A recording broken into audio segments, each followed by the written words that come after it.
Southeast Asia.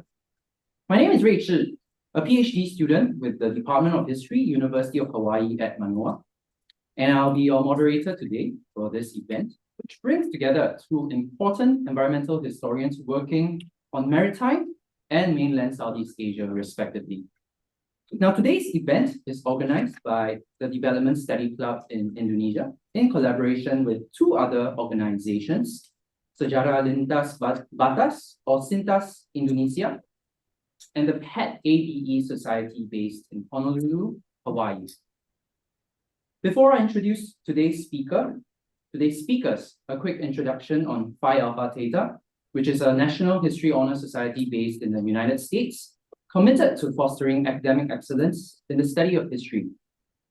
The Alpha Beta Epsilon, which is what ABE stands for, chapter of this society, based at the University of Hawaii at Manoa, brings together undergraduates, graduate students, and faculty members who share a love of history. Our members are interested in a diversity of geographical areas, from the Pacific Islands to Asia, from the Indian Ocean to the Atlantic, from Africa to the Americas.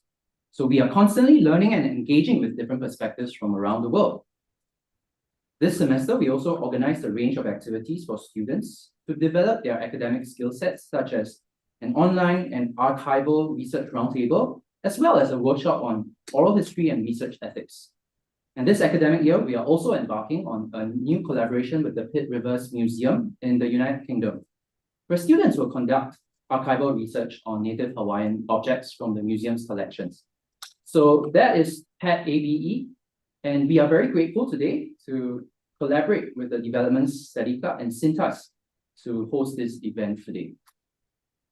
To start today's session, may I first invite Dr. Andy Ardian from the Sejarah Lintas Batas to deliver his opening remarks. Dr. Andi is a lecturer at the Department of Sociology and Anthropology at the Universitas Nasional. Dr. Andi, please. Thank you, Sakamaki. Hello, everyone. We have participants joining today from location all over the world. So good morning, good afternoon, and good evening to all of you. And thank you for joining us. It is my privilege to deliver my opening remark today from Indonesia. And I would like to say thank you all to you all for everything you do, especially for Development Study Club, Phi Alpha Theta, University of Hawaii, who made this event possible.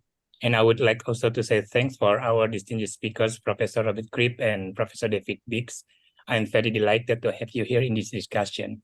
I'm here representing Sejarah Lintas Batas, a group of historians and other practitioners who have interest in history in Indonesia. And on behalf of Sejarah Lintas Batas, or History Across Border, we are honored to be part of this important discussion. About our topic, we are not talking about environment and history. Indonesians already experienced the impact of climate change. In the last several months, those who live in Jakarta were crying loud about increasing level of pollution due to the extended dry season in Indonesia.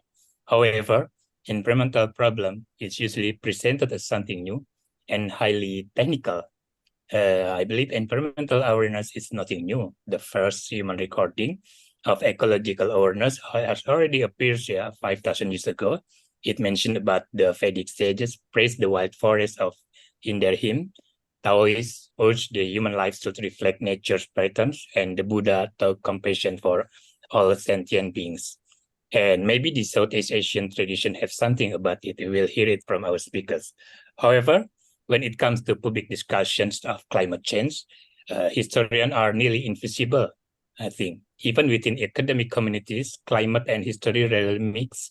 Despite recent progress, the subject remains a small specialty among environmental historians. What most people know about climate and history comes from a handful of popular works by non-historians. So I'm very delighted that today we will break the silence. We will hear from our distinguished speaker about this issue by taking into account of environmental issues in historical studies. I hope as historians, we can contribute across border and working together in solidarity to build a healthier and safer environment in this planet for all of us. Thank you. Thank you, Dr. Andi. Thank you, Dr. Andy, for your insightful and generous opening remarks.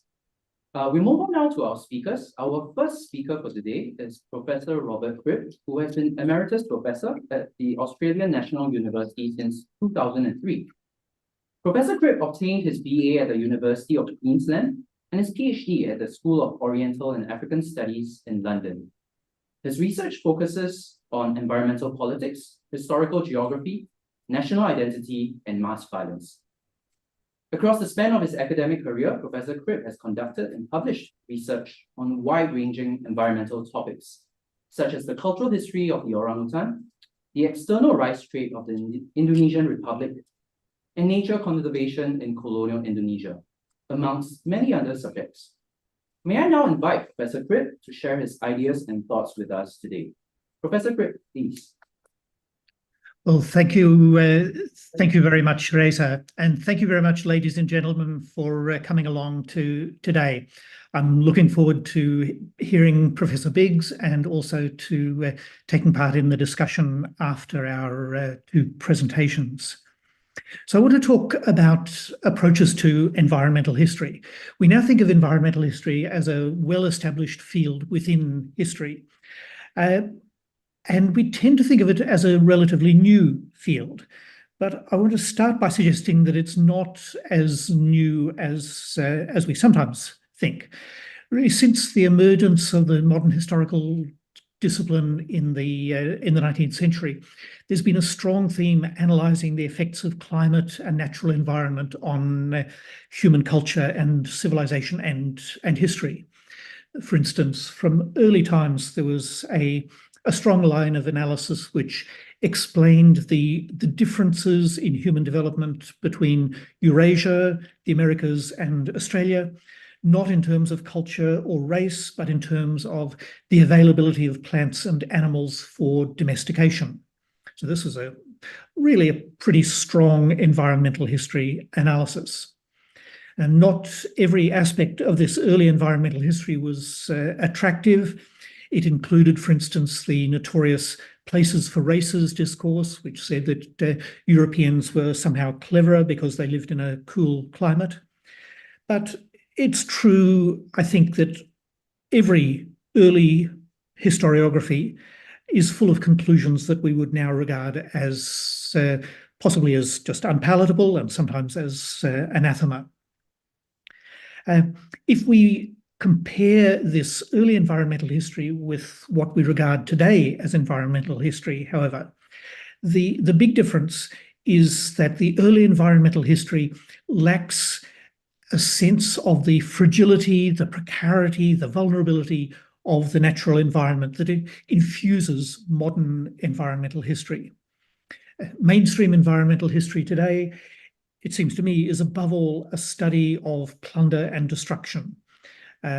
Direct plunder, the direct ripping out of resources from the natural environment at the expense of that environment, and destruction as collateral damage, destruction that arises from other things that humans do, not with the intention to destroy, but with a callous or a callous neglect, callous disregard of the consequences of their actions. So I would contrast the extinction of the passenger pigeon as a result of hunting with the driving of other birds to extinction as a result of habitat loss and as a result of the introduction of feral species and as a result of pesticide contamination. So those themes are at the very heart of today's environmental history. Now, within contemporary environmental history, I think there's two major strands. One is materialist and the other is idealist. And I want to say a little bit about each of these strands. The materialist approach to environmental history investigates the relationship, the tension between specific aspects of human society, especially specific aspects of modernity in human society, and the biological or ecological character of individual species or groups of species. So it tries to map just what the relationship might be between broader features of human society and the specific characteristics of these individual species. So a classic example is the story of Gata percha, the Southeast Asian product, which is a sap of Palaquium trees. It was harvested from very early times as what we would now call a kind of plastic substitute. It was used for making handles, of tool handles. It was used later for dental work. But in the 19th century, it was suddenly immensely harvested, over-harvested, to provide insulation material for undersea cables. And that caused enormous destruction within forests in Southeast Asia until the use of gutta percha was displaced by the invention of new forms of rubber and plastic. We can find similar story with things like cochineal, the insect that produced a brilliant red dye, which was for a time the main source of red dye, and then was displaced by chemical dyes. So there is a rich literature of environmental history which examines this relationship between individual species and particular stages of human modernity. In the case of orangutans, there was an episode in the emergence of popular understanding of the theory of evolution, of Darwin's ideas of evolution by natural selection, which led to intense pressure on orangutans as exhibits in zoos and museums. That later was later supplemented with even more intense pressure, not directly on the orangutans as objects, but as a consequence of habitat destruction, first for logging and then for the cultivation of palm oil. And now in more recent times, conservation of orangutans has been somewhat bolstered by the emergence of ecotourism. Now, this materialist environmental history has very much, it seems to me, very much an engaged agenda. What it tries to do is to look at human society, to look at modern society, and to work out how we can manipulate the demands we make on the natural environment in order to reduce those demands, in order to reduce destruction, and to reduce collateral damage. So it involves, on the one hand, a critical examination of the nature of modernity, the nature of human modernity, to see where the room might be for diminishing negative impacts on the environment, and it involves looking at the natural environment to see just how it fits with human society.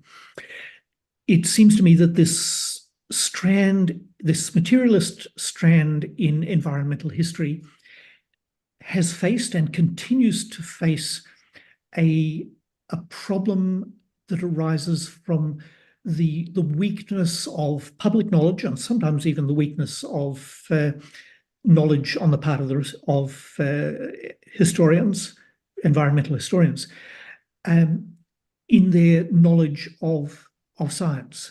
It often strikes me I consider myself only an amateur scientist, but it often strikes me in public discussion of matters such as climate change, how ill-informed people are about basic scientific principles. And from time to time, my own work has been criticized on those same grounds, and justly criticized, because as historians we can't know everything about science. But one of the problems for us as engaged scientists, engaged historians working on environmental issues, is to keep on top of the steadily expanding realm of scientific knowledge of our topics.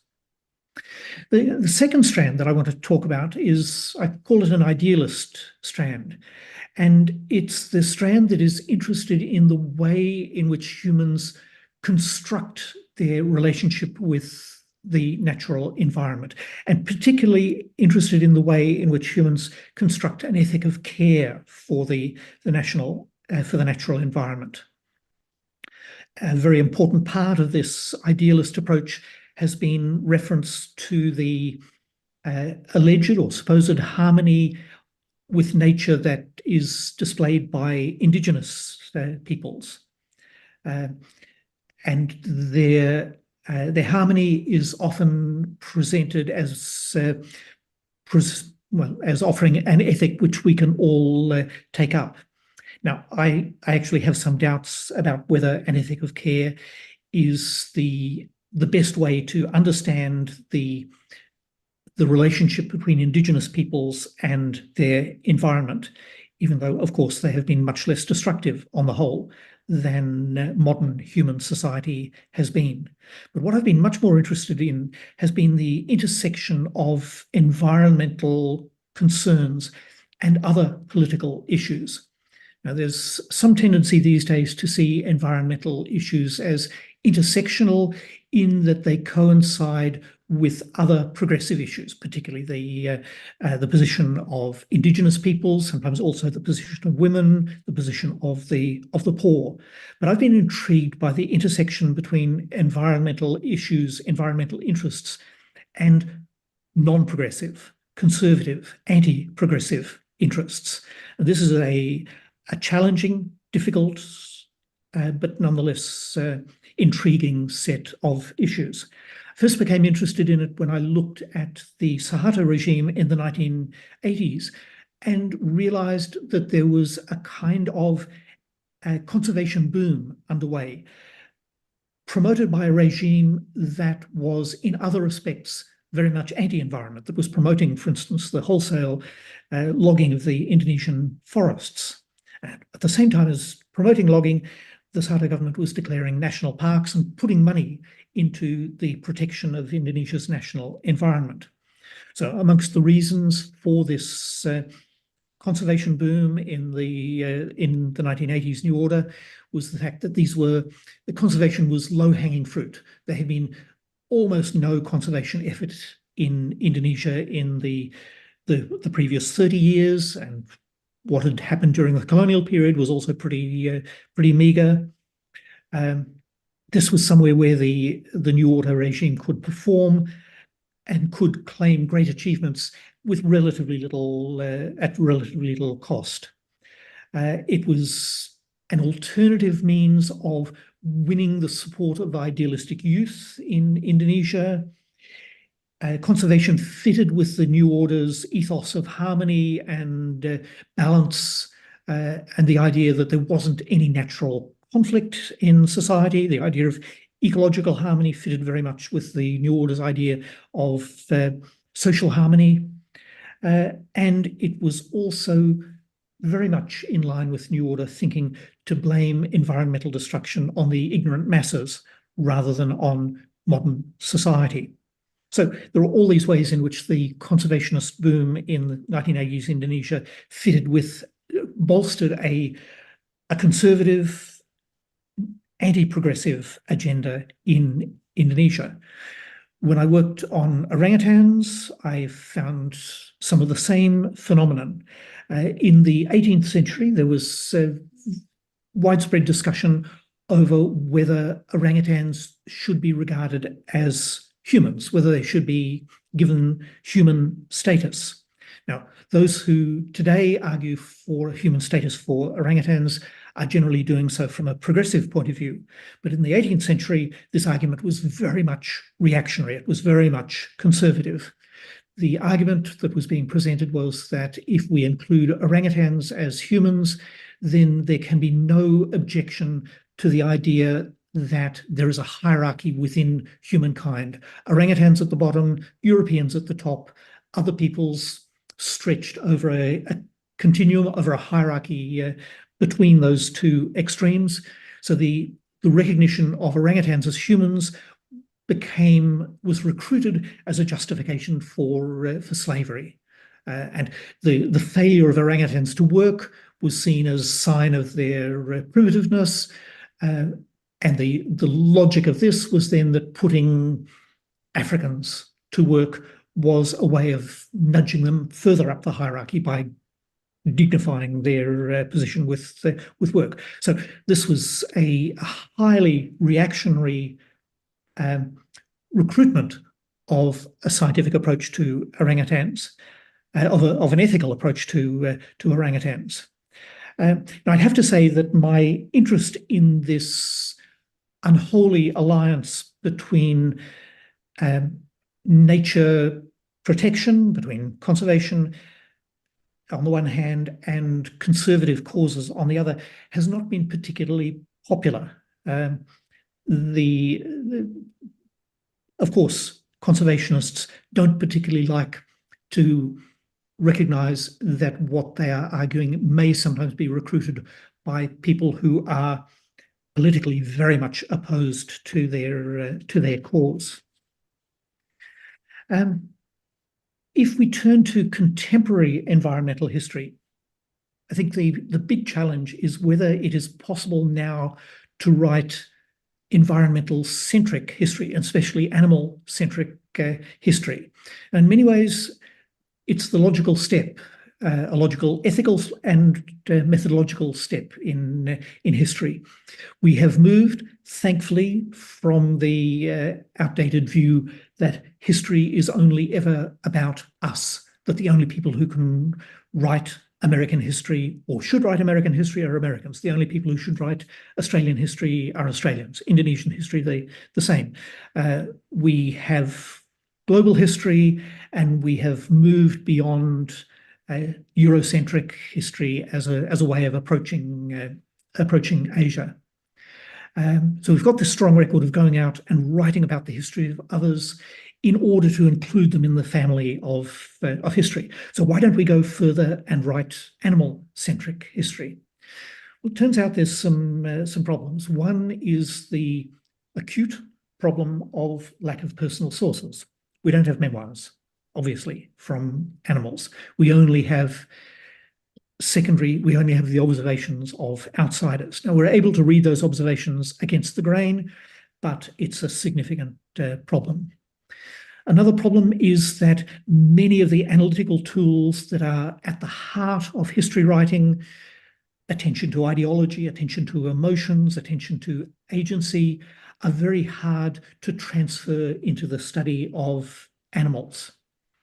And then a third problem is the question of just where our focus should be. Should we be looking at whole species? Should we be trying, as I did with my colleagues, to write a cultural history of the orangutan as a species?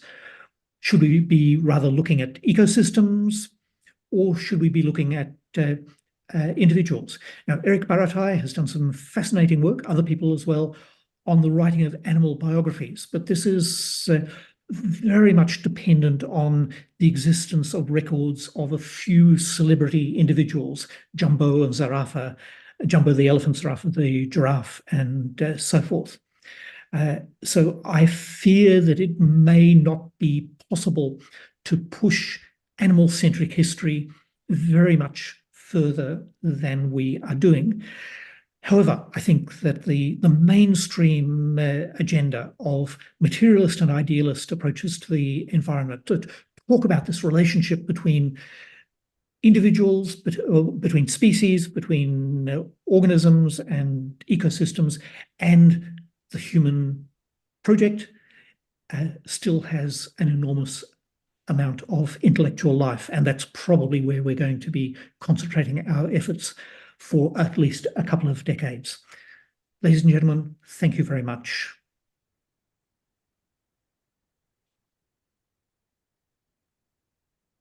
Thank you very much for your illuminating presentation, Professor Cribb. As a student who's trying to deal with animal histories, your point about writing animal-centric histories were really some of the things that I've been thinking about. So thank you for that. Our next speaker today is Professor David Biggs, who is a professor of Southeast Asian and Environmental History at the University of California, Riverside. Professor Biggs obtained his BA from the University of North Carolina and his master's and PhD at the University of Washington. His research interests include the environmental history and technopolitics of Vietnam and Southeast Asia in the 19th and 20th centuries. Professor Biggs, who has won numerous fellowships for his work, has conducted research on topics relating to the historical, social, and environmental dimensions of water control in the Mekong Delta, the environmental and political legacies of US military bases in central Vietnam, and on mangroves across monsoon Asia. May I now invite Professor Biggs to deliver his presentation. Professor Biggs, please. Thank you. Can you hear me okay? Can you hear me? Yes. Yes, okay. Okay. Well, first of all, thank you very much for having me to the talk today. And it's a challenge to go after Professor Cribb, who is so well organized and I think really brilliantly laid out this tension between what he calls idealist approaches to environmental problems and materialists. And then raising this other question about multi-species histories.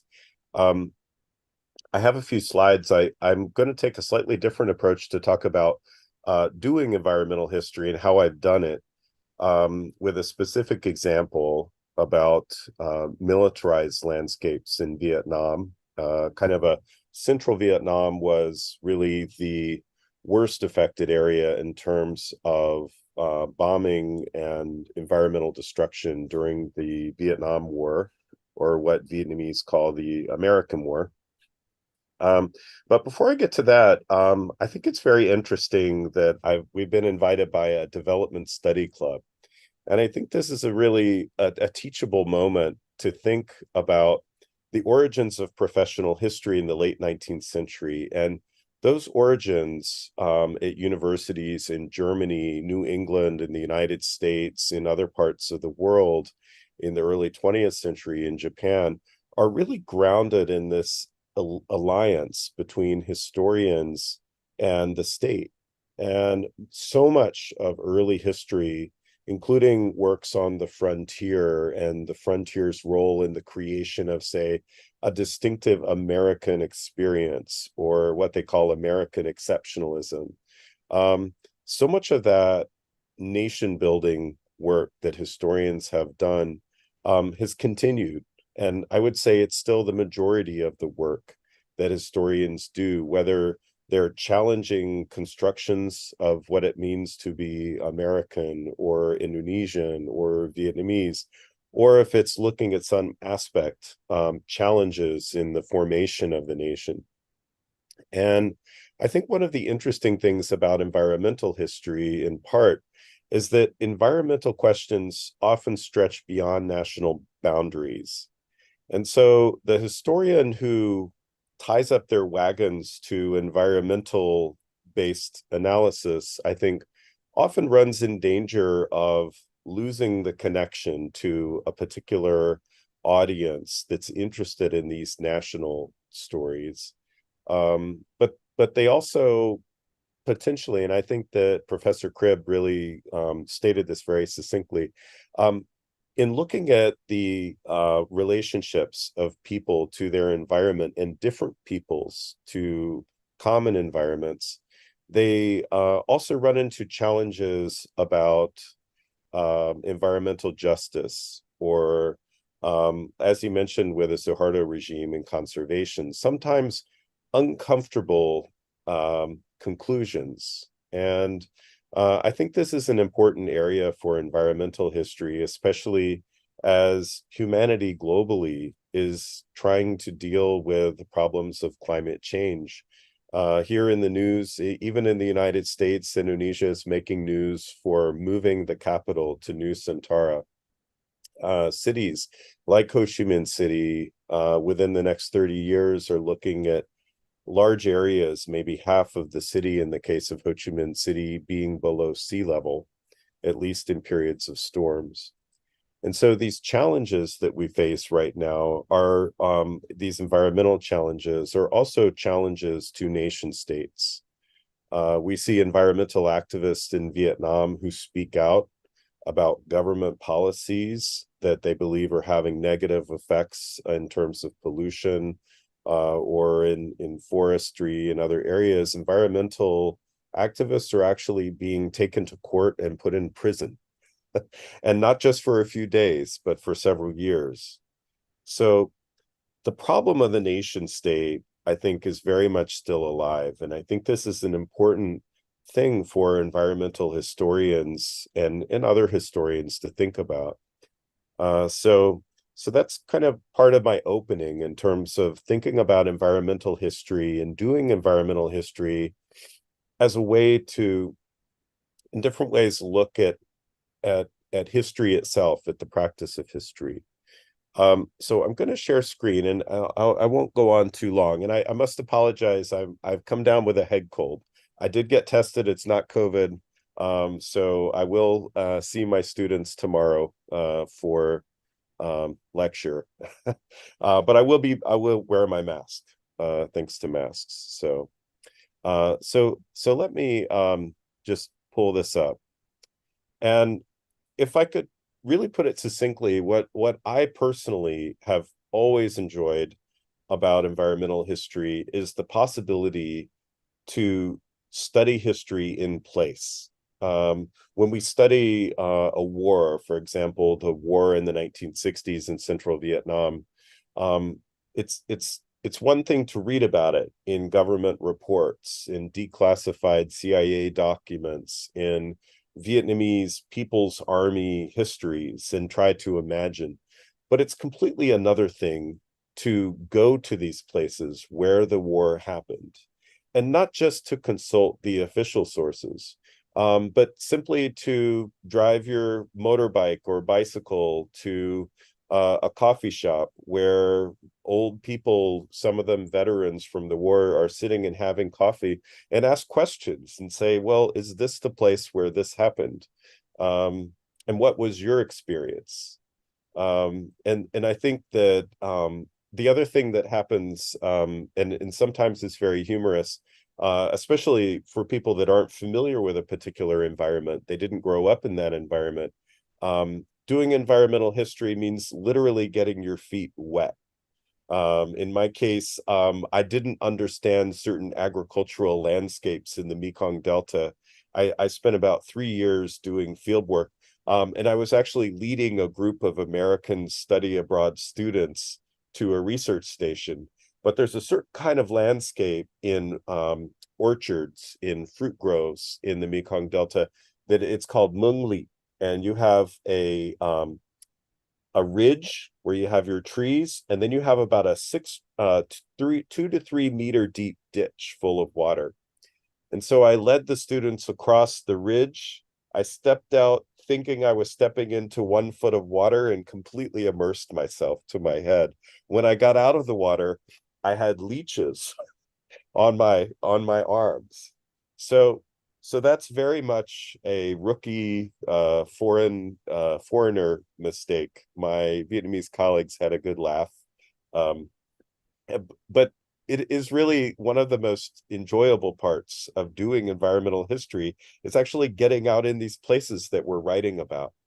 And the places that we write about, what's amazing when you do history in place is that you see that places, landscapes, urban, rural, forest, are alive, and they're changing. And you may find parts of the past there, relics, footprints, but you also you see that life goes on and it takes on new forms, and there are new iterations of how people are using land. People are not simply thinking about the past, they're continuing to live. So I really want to encourage anyone who's contemplating a project, an environmental history project, to read about it, study it, and then go to these places. And that's really what I set out to do in this second book, called Footprints of War.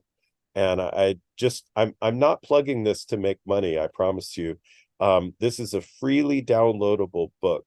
The National Endowment for Humanities in the United States gave the publisher a set of money so that anyone in the world could download it. So if you want to use the QR code there, And what I'm going to talk about in terms of studying history in place and looking at legacies of war, and kind of circling back to what Professor Cribb said about materialist and idealist ideas of history, is coming from this book.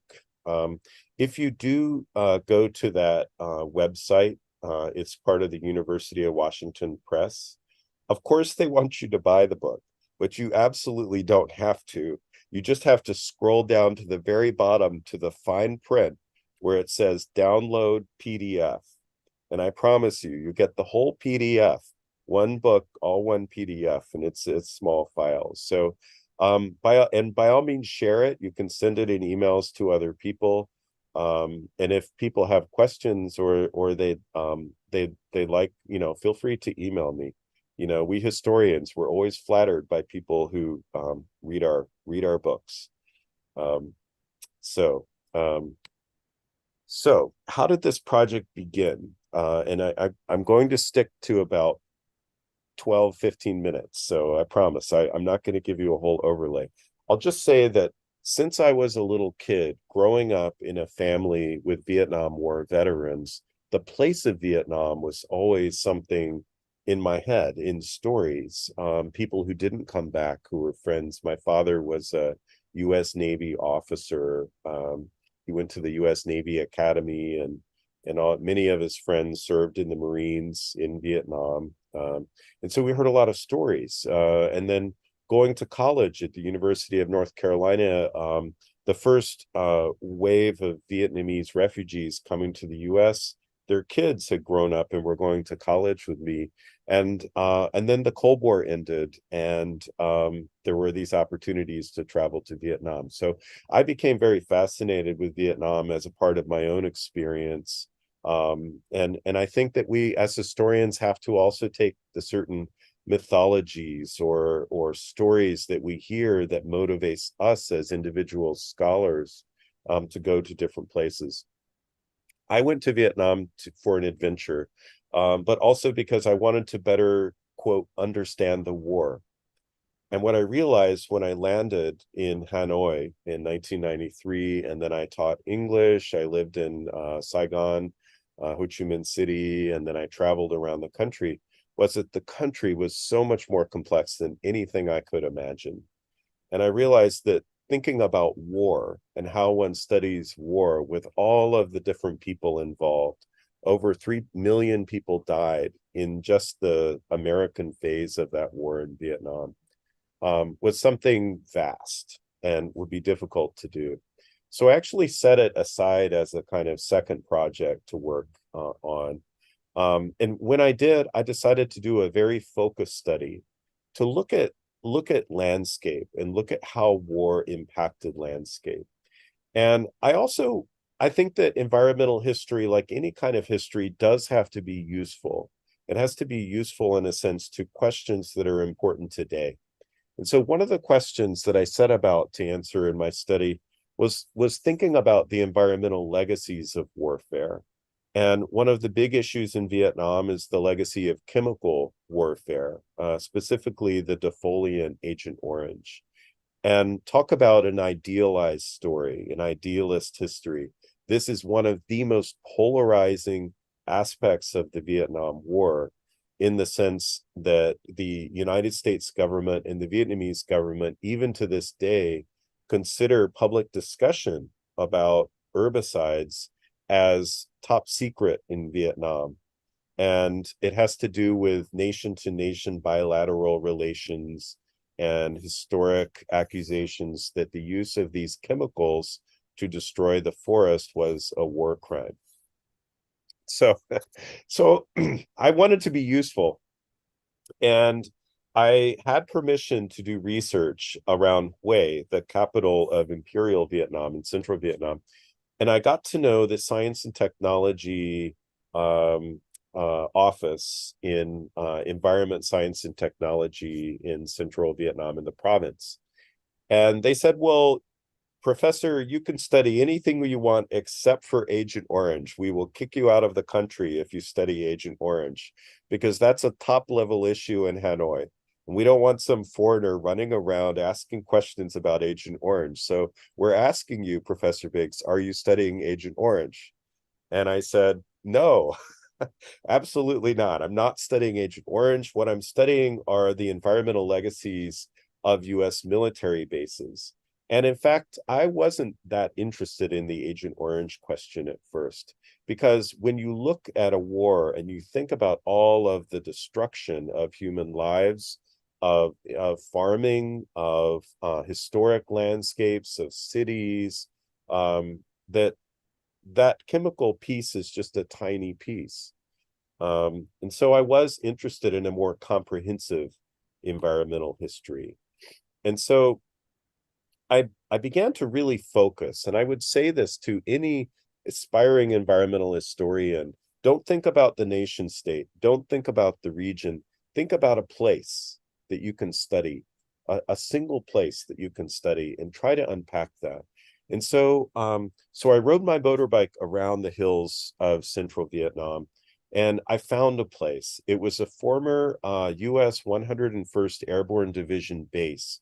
It had about 15,000 troops in 1968, and it had been shut down and was no longer a military base. And so I got on my bike, I rode up my motorbike to check out on the map where this was today. And this is a satellite image of that area. You see a road running through the middle here. You see some industrial areas. These are all private for the most part. So I got very excited, and then I do what I always do, which is just to take some dirt roads and see where they lead me, not knowing that a portion of this was still a military base. And so I actually had driven into a military base, and some People's Army soldiers greeted me and asked what I was doing, and I quickly explained that I had lost my way, and I excused myself. But very quickly, as I began to study these landscapes, I went to the archive. I went to find information, and this is a false color infrared satellite image from about 1999 of the same place. And what I was able to do in collaboration with local science and technology, environment science and technology officials, and they were my research sponsors. All information that I brought from US archives, I shared with my local research sponsors. What we began to do is to take historic imagery of this place when it was a military base. And these are photographs from the US archives from 1972. And these photographs are very important, these historic air photographs, for showing different elements of the base, specifically this area, which was a helicopter landing pad and the US Chemical Corps encampment at this base. And every American base had a chemical unit that managed not just Agent Orange, but the incendiary napalm, chemicals for fighting mosquitoes, chemicals that were used for industrial things.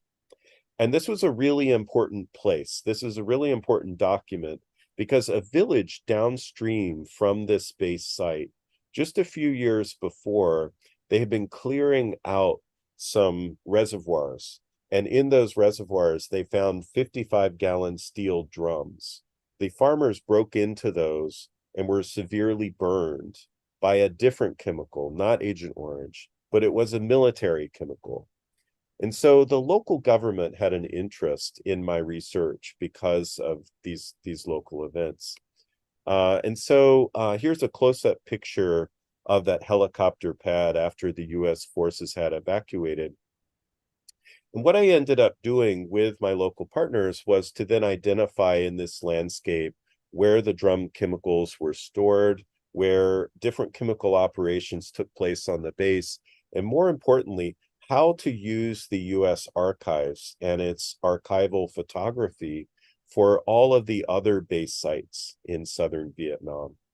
And so I think that environmental historians can play a very important role, even in some kind of connection with nation states, right? That we have to be aware of the interests of nation states so we don't get kicked out or shut down, or simply, we don't end up with a story.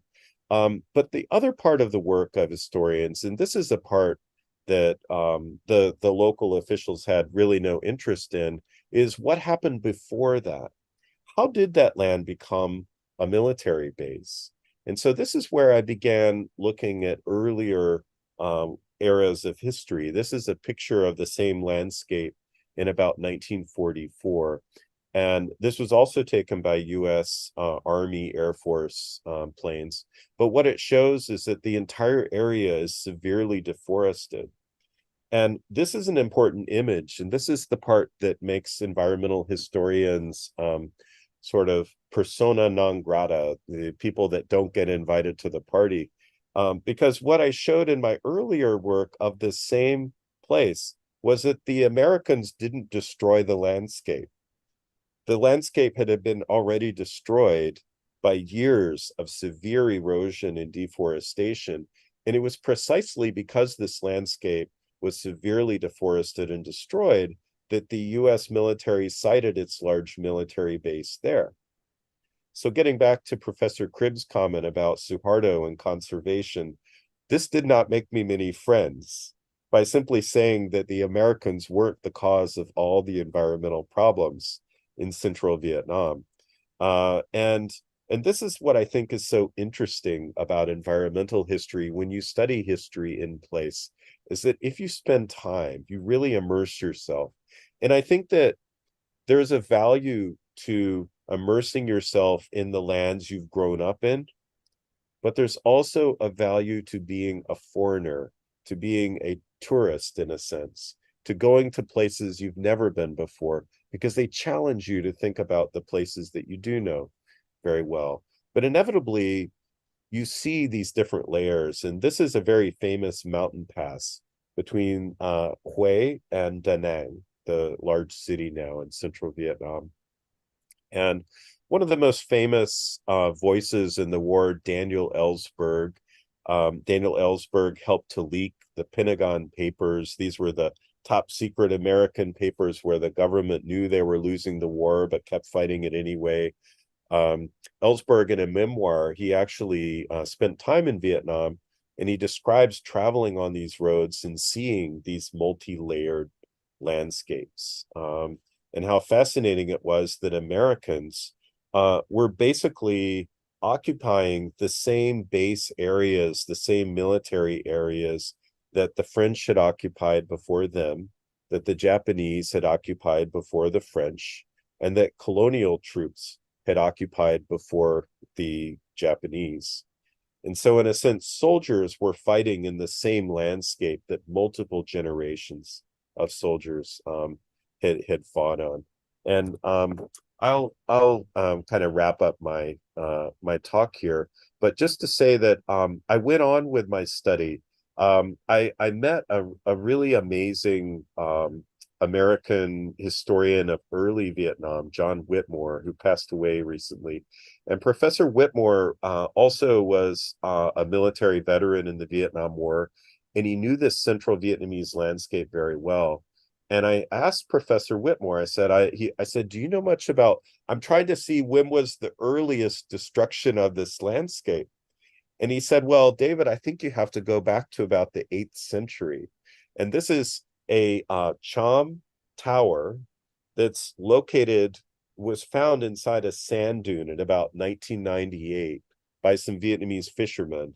And it's located very close to that military base. And it was basically the borderland between ethnic Vietnamese and ethnic Cham people. And they had been fighting and raiding the same coastline for several centuries before Vietnamese troops finally conquered it. And what Professor Whitmore said is, I think your military base began in the 15th century as a Lei dynasty military barracks. And sure enough, I found that when I went back to these early modern documents, that the Lei dynasty chronicle described a very similar place very close by that was a military barracks. So I say all of that just to give you a sense of this complexity that I think is very important to the work that environmental historians do. I think it's very important for environmental historians, whenever possible, to write stories that contradict these idealist or nationalist and even certain political justice cause motivated stories. And I think that can be uncomfortable at times. When I was finishing up a Fulbright fellowship, and after I had been showing my Vietnamese colleagues how to use the American archive to find records to pinpoint where the chemical waste sites were at about 36 military bases in southern Vietnam, I was actually invited in to give a talk at the embassy, but then I was brought into a room surrounded by these thick glass walls with only US officials. And one of the American officials said, "Dr. Biggs, by your estimates, how many of these chemical waste sites do you think there are?" And I said, I think there's somewhere between 30 and 40 based on the large US bases in the country. And at the time, the United States government was then negotiating to give somewhere in the order of 130 million US dollars to clean up 3 of these military bases. And so they didn't like my research, and I wasn't invited back to the embassy after that. But I just end with that just to kind of, you have to be aware, I think, especially students, that, and even if you're studying early environmental history, claims to authenticity, to being the original progenitors of a nation, these kinds of discussions can be very political and very poignant at times. But I have to say, I wouldn't do it any other way, although I certainly wish I knew now what it, could take back and do things differently. But thank you all for hearing me, and I apologize for my cold, and I'm looking forward to your questions. Okay, thank you. Thank you so much, Professor Biggs, for your fascinating presentation. I really like your point about the importance of place in the doing of environmental history. And I think today's speakers, they've given us a very interesting glimpse and a lot of wide-ranging advice on the possibilities of doing environmental history, not just across Southeast Asia, both in maritime and mainland Southeast Asia. So we will now move on into the question and answer segment of our event today.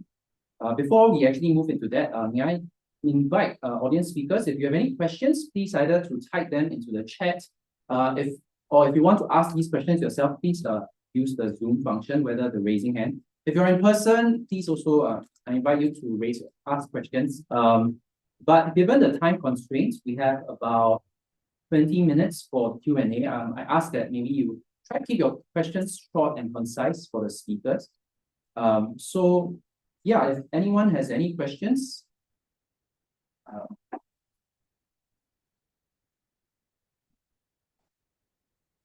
If not, maybe I'll just exercise. Oh, yes, okay. Louis? Yeah, I've 2 separate questions for 2 separate panelists. First is for Robert Cribb. As you know, you also like animal-centric history, and there's a few things I have to about the observer participation method. As historians, we are more interested in primary sources, but anthropologists see observer participation as a key source to use. So with chimpanzee and gorilla culture, is there something wrong with using that as a primary source? When you're saying there's issues between human and animal dialogue for sources, what you could be an observer participant as someone in gorilla culture. That's the question. Okay. Yeah. Shall I try to answer? Please, Professor. So I think that there is no objection to using any sources at all. Historians, by their nature, tend to be interested in change over longer periods of time than is sometimes possible for anthropologists to approach. There's a strong European tradition of historical anthropology which blends the two disciplines often very, very effectively. In Australia and the US, the two disciplines are somewhat more separate, and each side has a little bit of skepticism towards the methods that the other takes. But I suppose from my general point of view, one of the exciting things that happens in history is the expansion of the number of sources that we can use. It used to be said, no documents, no history. And there's very few serious historians now who would make that dogmatic statement. We're willing to look at all sorts of sources. The real problem, I think, is to avoid, and this is a historian speaking to an anthropologist, the disease of anthropologists sometimes seems to be to imagine that nothing changed until the anthropologist arrived on the field site. Whereas from a historian's point of view, the assumption has to be that things were in constant flux and that what we see at any single moment is only a part of that constant flux. But I wouldn't want to criticize anthropologists for doing close, fine-grained participant observation work. It can produce fantastic insights. Yeah, I'm actually a historian myself. I just believe in the interdisciplinary approach, so I was just interested in that observer participation thing. Maybe we'll just take a question from the Zoom chat next, for Dr. Biggs first. From Sakina.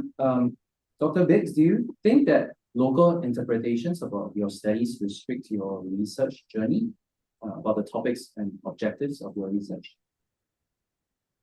I don't think so. The speaker in the room had a second question too. Do we want to go back to that? Or I think he had, or do you want to? Maybe I'll answer that and then you can go back. Okay. Yeah, I don't think it restricts, but I think there's a different problem. And this is a problem that I'm very conscious of as an American studying a region that I don't live in every day, which is there is a traditional tendency in regional studies of, to go broad, to sort of present in a very comprehensible or categorical way the history of Java, like Raffles, right? In an encyclopedia. And that style of history is very comforting for people that don't live in Java because they think they know something. It's like the Lonely Planet Guide. And so as an historian writing about Vietnamese people and places and experiences, and just knowing how diverse those experiences are linguistically, ethnically, regionally, locally, I think that I'm often in a kind of conflict with my own environment in which I write, in the language in which I write, in English. And I feel that in some ways you write for your audience. And in my case, the audience are English readers, many of them in the United States. And so I think that local voice is really important. What does a farmer in the Mekong Delta think about the war after he lost 3 of his sons fighting with the NLF? And now he's dealing with high yield variety rice and fertilizer prices. Like, he's not an historian, he's not a national representative, but to some extent, those interests, I think, are really important to bring into the story. And getting back to the previous question about participant observation and what Professor Cribb said about bringing in diverse sources, I think that local research for me is a way of ground truthing this information that we get from the archive or from documents. And so I think that history writing is something of an art form. You know, we're not really just exclusively a social science. And I think that is the craft of history writing in producing those stories. So no, I don't think it limits me. I think it actually allows me, through my friendships and professional relationships with colleagues in Vietnam and other places in Southeast Asia, to, in a sense, deepen my understanding to the extent that I can through language and other ways of what these experiences meant to people. So I think it's actually very, very important. But the other side is also very important, which is to put it in some kind of more transnational conversation. And I didn't talk about that in my presentation, but I do quite a lot of that in my in the books that I write and in the essays that I write, because we do have to try to see how local experiences or case studies, how they relate to broader regional, transnational, or global experiences. And that kind of writing is dangerous because we don't want to generalize too much. But these are also the questions that people have. How is this experience similar or different? So I'll just I guess the answer is I don't think it restricts the research, but I think that tension is very important. Thank you. Maybe we'll take one or two questions from the physical audience, and then we can rotate back to the Zoom chat. So, Louis, you had a question? Did you want to follow up? Yeah, I have a couple of follow-ups for David Briggs. The first interesting thing was, I mean, in this whole list though, like it sounded like a Men in Black visit almost.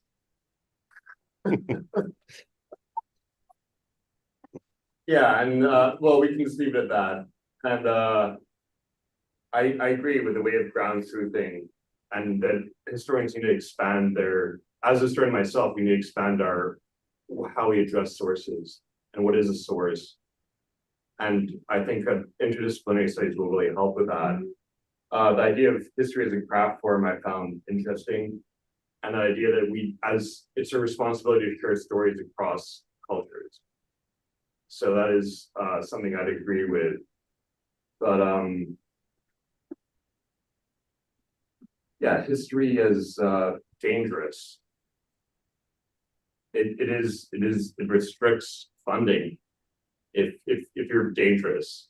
So there is always this dichotomy between Men in Black and, do you want funding? What do you want out of do you want to just share stories? There's always this dichotomy in the field that's interesting. It's more of a comment than a question. Thank you for your comment. Shirley, you have a question? And this Okay. is for Professor Cribb. I was really interested in how you were speaking about animal-centered history. And you know, I guess I kind of want to know the state of how you would put these pieces together, because I do indigenous history, focusing on Native American and Native Hawaiian history and you know, these connections in US history. But you were saying something like, you know, we really can't ask animals their history, but indigenous people have been writing about and speaking to animals for centuries, millennia, for their ancient history. And there's a famous Native American author, James Welch, who wrote a book called Fool's Crow, and he said there was a time when we could speak to the animals. Now, I'm sure a lot of people in academia and scholarly world would say, no, that can be discounted. But you know, when you start to look at all the indigenous languages and all the indigenous stories of animals, and I'm particularly interested in birds, for example, you know, there is a history there. There is an animal-centric environmental history there. And not only that, there seems like a history that we are just starting to grasp, and this is kind of my question, is like what the state of this is. So for example, collecting DNA samples from artifacts or from, archaeological sites or anthropological sites and archaeology sites. We know, for example, there's DNA from chickens in Samoa that somehow chicken bones make it to Chile.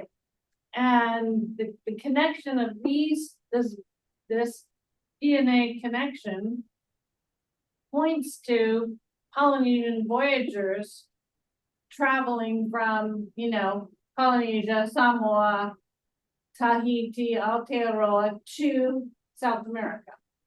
That's just one aspect of the science. But also, for example, I study objects that have been in museums, and our group actually is working on a presentation of objects in the Pitt Rivers Museum, and one is on ahuhula, a feathered cloak. And as you were talking, I was thinking, boy, people have done all this analysis of what the cloak was made of and how old is the cloak, and I'm thinking, has anybody done the DNA on those feathers? Could we be able, and you would be the expert in this, are we able to use this discipline of science and the environmental science along with the stories and Native Hawaiian stories and other Polynesian stories, and even things stories of Mo'olelo about the stars and about, when these events happen, to trace time through the stories of the animals and the evidence they left behind. Okay, thank you. Thanks very much. So I didn't want to suggest that we shouldn't be trying to do this. I think there's a huge amount of exciting research that can be done by doing things like testing the DNA of feathers to see just where they might come from. I'd have a caution there that DNA testing is still a relatively young science, and so the results that it produces aren't always easy to interpret reliably. And I suppose also that the results may not be what we would really want to find. There was some DNA testing done of what was believed to be buffalo, American bison hair, in a Viking settlement in Greenland. And it turned out it wasn't. It was just some local hair. So the idea of long distance trade between North America and Greenland in the Viking era suddenly turned out not to have any genetic basis at least. So I absolutely agree that there's fascinating scope for using things like indigenous knowledge of animals, setting that in the context of genetic evidence, other archaeological evidence, to produce stories that we had no possibility of accessing before. However, what we can do there is something very different from what I would regard as mainstream history, which tends to be talking about human agency, human aspirations, human social organization. And we are unlikely, except in perhaps very rare circumstances, to have the materials that would enable us to write animal history in the way that we conventionally write human history. Doesn't mean we shouldn't be doing different things, but it does mean that it's going to be a very different kind of endeavor. We have two questions online. One is from, I'll read Sharon's question first. Sumaba Vasu has raised their hand, but I'll just read Sharon's question first. Professor Cribb, could you elaborate more on the problems or issues behind centering indigenous principles or approaches in environmental conservation in discussing environmental history? So this is the question from Sharon Chong, but Sumaba, if you want to unmute yourself and ask the question. Yes, sure. So, thank you, everyone. And so my question would be to, before that, I would really like to say thanks to Professor Robert Cribb for this excellent lecture. It's really great to see you again. And I have always known Professor Cribb for genocide studies, and I was little bit, at the first surprised when the event was announced. But then I realized, oh, Professor Cribb had already worked on environmental history. It is me who has been interested in genocide studies, had known him as an expert in this field. So it was a really wonderful lecture. So I just wanted to ask you, Professor Cribb, a factor related to environment, like we have seen, like, and it is also a question from the perspective of genocide studies, that like whether it's an Armenian genocide or even the genocides in Middle East, like scholars have always argued, like whether it's Umar Batov or Taner Aksam, they've argued that the desert was a factor for Armenian genocide. It was a very important environmental factor that contributed to Armenian genocide, and this is the similar concern in the current conflict that is going in Gaza. And there has also been one more, like the forest had always been considered an environmental factor in Rwandan civil war. So I just wanted to know, like when it comes to Southeast Asia, do we really and the genocides, like whether it's the second Sino-Japanese War, the Yellow Flood incident, or there are many other incidents as well. Like, how do we see the environment as a factor in studying genocides in the Southeast Asia? And this is one question. And secondly, I think the Professor Biggs has mentioned, like, the Agent Orange, and there was one more similar thing that was committed by, I really can't recall the name, by United States. So do we think that can we consider that the environment did play a role in the US defeat in the whether it's Vietnam or the other Southeast Asian region? So this would be my question as well, and I would be very happy if Professor Biggs can also reflect. And it was a wonderful lecture by both of you. Thank you so much.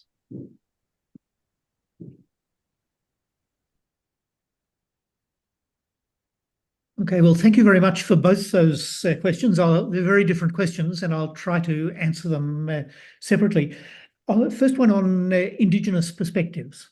Because it seems to me that in the very long term, the characteristic pattern of human behavior has been to arrive in a new territory and to plunder it.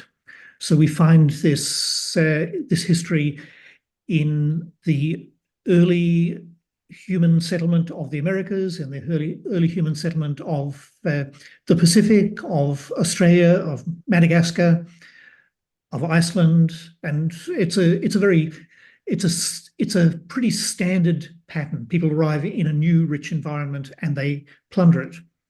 Then after some time, and it seems to take a couple of centuries, it appears that collectively they begin to realize that this can't keep going, that they've done a great deal of damage, and they begin to adopt measures that adapt their behavior to the particularities of the local environment. The strongest example of this is the arrival of the history of the Maori in New Zealand. They arrived. The consequence was the extinction of the moa, huge flightless birds, extinction of other smaller animals. But then after a couple of hundred years, the Maori adopted a very much adapted and more cooperative relationship with the environment, so that when we look at Maori policy or culture and its relation to the environment today, it looks enlightened. but that wasn't the case in the past. I think that the lesson that we should be drawing is not that Maori society or any other indigenous society tells us how to relate to the environment, because, and this is from a materialist point of view, the materiality of early societies, of indigenous societies, is very different from modern society. The real lesson is that societies are able to learn, and even a society that has caused enormous environmental destruction has within itself the capacity to learn. Again, in New Zealand, we can see this transformation underway. There is a much greater awareness amongst Pākehā New Zealanders, amongst white New Zealanders, of the fragility of the environment, of what needs to be done to preserve it. The big problem in New Zealand, the big problem globally, of course, is that the pace of social, economic, technological change that puts pressure on the environment is such that we don't have the luxury of a couple of 100 years to realize that we're making a mistake. But I don't think that it's particularly accurate, and I don't think it's particularly helpful to say that Indigenous peoples have always been in harmony with the environment. They were once not in harmony. They are now, and we need to learn that process of achieving harmony rather than celebrating a style of interaction that is actually not easy to reconcile with modern society. Okay, Samantha's question, it's a good and challenging question. I suppose in broad terms, I would locate it in the old style of environmental history, where people writing about history have to be sensitive to the environment. Collingwood is famous for saying that one of the historian's most important pieces of equipment is a good pair of boots. In other words, the historian needs to be able to visit the landscape where the events took place that she or he is writing about. You need to be able to look at what the environment was, and if the environment has changed, you need to go to the sources and find out what it was originally like. So in that respect, the existence of desert, the existence of forest is a critically important factor in the way in which genocides are carried out. But I wouldn't put it in the category of environmental history as we now think of environmental history, which is focused, as I said earlier, on that idea of fragility, precarity, vulnerability of the natural environment, and the pressing need to do something to avoid an environmental catastrophe. I'll try to follow. I think I understood the question about war crimes, Agent Orange, and how that plays into, or perceived war crimes, and an earlier question about Men in Black. One of the things I learned, excuse me, in studying environmental legacies of warfare, and not just in Vietnam but other places, it kind of became for a period of my career something that I actually could apply in other places. There's actually a lot of interest among different peoples and different sides, if you will, in exactly what happened. And so often there are these public stories, these political stories that are really people feel very strongly about.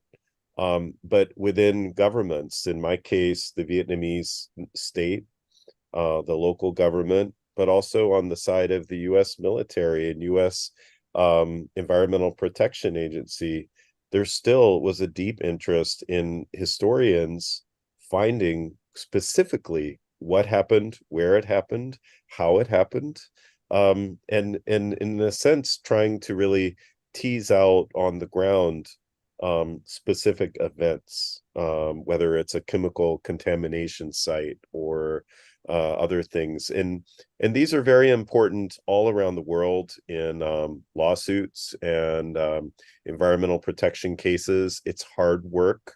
It's work that doesn't often lend itself to convenient stories in the newspapers. You're not going to rile up a crowd talking about the differences between dibenzo P dioxins and paradioxins. But if somebody's suffering from a particular kind of cancer or something else, then they care very deeply about these things. So I think that in some ways, what really in my mind counts as good history work is archival work, is local work that stands up to the scrutiny of different groups and perhaps serves multiple needs at the same time.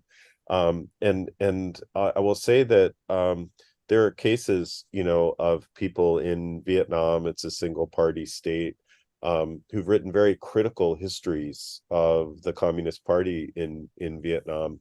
One of them is called The Winning Side, and it's a really damning history of how the party mismanaged the governing of the country after 1975.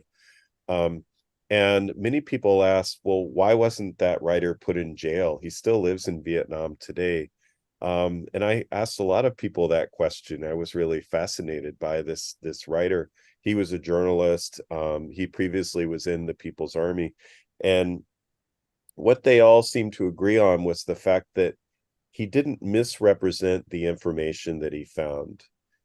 He was extremely careful in assigning for particular events that had archival sources what he found. And so he didn't miscredit people. He didn't suggest that somebody who said this was affiliated with this larger group. He was very careful in that way. And I think that as historians, we do have a responsibility, an ethical responsibility, to try to tease out more of these granular experiences, and really to challenge audiences who may come in with one set of ideas, to think more carefully. And I think that work is really important. It's important in ongoing disputes about indigenous lands. It's important about conservationist movements. What kind of nature are you conserving and for whom? Historians play valuable roles in this area. And it extends beyond the academy, not just in the classroom and in our books. Thank you, sir. Thank you so much, Professor Biggs. So I think on that note, we have actually run out of time, and sort of come to the end of today's very interesting panel discussion. Can I just invite everyone in person and also on Zoom to thank our speakers today for their very interesting and illuminating sharings. Thank you, Dr. Biggs and Dr. Biggs and Dr. Cribb once again for very, very good. Thank you. Thank you all. At the end of today's Thanks, session, from all of us here in Hawaii, a big mahalo for joining us today and wishing you a good morning, afternoon, or evening, wherever you are in the world. Goodbye and ahui ho. Bye-bye.